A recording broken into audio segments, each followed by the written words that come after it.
Um homem não pode sair da maneira como entrou. Um homem tem que somar a algo. O fenômeno do homem-criança é tão prevalente em nossos tempos. Argumentamos que, devido ao declínio da família tradicional e à ausência de ritos de iniciação, muitos meninos carecem de modelos masculinos que os orientem no caminho para a masculinidade e assim emergem na idade adulta presos no que os autores Robert Moore e Douglas Gillette chamam de psicologia infantil. Nesta série, forneceremos um guia sobre como superar a psicologia infantil e alcançar a masculinidade plena. Para isso, vamos nos afastar da cultura ocidental contemporânea, que é dominada por ideias que consideram a masculinidade como tóxica, e abordar o tema da masculinidade a partir de uma perspectiva antropológica. Baseados no clássico livro de David Gilmour, Manhood in the Making, examinaremos como diversas culturas ao redor do mundo concebem a pergunta: o que significa ser um homem? O objetivo desta exploração será isolar os traços, virtudes e atitudes essenciais à masculinidade, criando assim um mapa da masculinidade que possamos usar para superar nossa psicologia infantil e alcançar os benefícios que, de forma transversal, são próprios do homem maduro. Para começar, devemos diferenciar entre masculinidade biológica e masculinidade propriamente dita. Praticamente todas as culturas ao redor do mundo reconhecem que um homem é um ser biologicamente masculino por nascer com órgãos reprodutores masculinos. A masculinidade, por outro lado, não é definida apenas pela presença de características físicas. Ela deve ser conquistada. A tribo aborígene Fox de Iowa chama a conquista da masculinidade de o grande impossível, que apenas os hábeis poucos conseguem alcançar. Diferentemente do sexo biológico, a masculinidade não é algo dado, mas sim um prêmio a ser conquistado. Como escreveu o autor norte-americano do século XX, Norman Mailer, ninguém nasceu homem. Você conquistou a masculinidade desde que seja suficientemente bom, ousado o suficiente.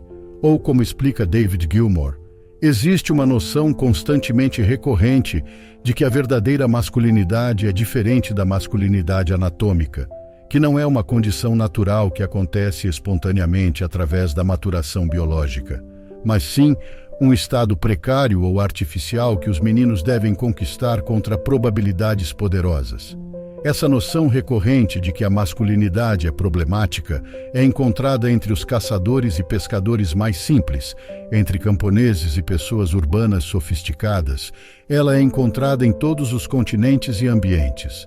Para entender por que é quase universalmente aceito que os verdadeiros homens são feitos, não nascidos, devemos investigar o que, de forma transversal, é considerado a maior ameaça à masculinidade: a regressão psicológica. Em contraste com outros animais, que emergem neste mundo com um certo grau de autonomia, o primeiro ano de vida de um ser humano é passado em um estado prolongado de dependência da mãe. Assim como um feto é contido fisicamente na mãe antes do nascimento, no primeiro ano de vida, o bebê pode ser dito estar contido psicologicamente na mãe. Do ponto de vista do bebê, a mãe aparece simbolicamente como a grande mãe. Ela é o mundo da criança e a provedora de amor, segurança, calor, proteção e do seio nutritivo que tudo alimenta. Após o primeiro ano de vida, a criança entra na fase que Margaret Mahler chamou de separação e individuação. A crescente percepção de si mesma como separada da mãe, juntamente com um aumento na mobilidade física, marca a fase em que a criança deve desenvolver sua autonomia e autoidentidade. Embora tanto meninas quanto meninos experimentem as dores do crescimento associadas a essa fase de desenvolvimento, ela pode ser especialmente difícil para os meninos. Enquanto a imersão psicológica anterior da menina na mãe serve para promover sua identidade feminina, o menino, para alcançar uma identidade masculina, deve rescindir sua identificação com a mãe e com o mundo feminino, a fim de entrar no mundo dos homens. O problema especial que o menino enfrenta neste ponto é superar o sentido anterior de unidade com a mãe para alcançar uma identidade independente definida por sua cultura como masculina. A menina não experimenta esse problema tão agudamente, de acordo com essa teoria, porque sua feminilidade é reforçada por sua unidade simbiótica original com sua mãe, pela identificação com ela que precede a autoidentidade e que culmina com sua própria maternidade. Na maioria das sociedades, o sentido de si mesmo do menino como independente deve incluir um senso de si mesmo como diferente de sua mãe, como separado dela tanto em termos de ego-identidade quanto em papel social. Portanto, para o menino, a tarefa de separação e individuação carrega um fardo e perigo adicionais. Ao longo da história, os ritos de iniciação têm ajudado os meninos no processo de separação e individuação. Através de provas e testes supervisionados por anciãos masculinos, o menino morre e renasce como homem. A feminilidade se desenrola naturalmente, enquanto a masculinidade deve ser conquistada, e é aqui que entra o culto ritual masculino. Mas, no Ocidente moderno, os modelos masculinos adequados, capazes de iniciar um menino na masculinidade, são escassos e raros. Muitos homens estão emergindo na idade adulta sem terem deixado o útero psicológico da mãe. Como resultado de não serem ensinados a abraçar as lutas da vida, a se tornarem autossuficientes e a se engajarem no empreendimento incessante que, de forma transversal, é esperado do homem potente, muitos homens são consumidos pela letargia, pelo desejo de evadir a realidade e escapar do perigo buscando conforto ao lado da mãe. Eles estão sucumbindo ao que Thomas Gregor, em seu estudo sobre a tribo Merinaku do Brasil, chamou de desejo de seguir o caminho de volta à fusão com a mãe e os prazeres da infância. Ou, em outras palavras, estão consumidos pelo que Carl Jung chamou de o espírito de regressão, que nos ameaça com a escravidão à mãe e com a dissolução e extinção no inconsciente. Ao sucumbir ao espírito de regressão, adotamos estilos de vida contrários à masculinidade. Um desses estilos de vida que Jung repetidamente alertou é o que, em termos mitológicos, é referido como o casamento incestuoso com a mãe, no qual se permanece no útero psicológico da mãe até a velhice. Se essa situação for dramatizada, então se apresenta diante de você no palco psicológico um homem vivendo regressivamente, buscando sua infância e sua mãe, fugindo de um mundo frio e cruel que lhe nega compreensão.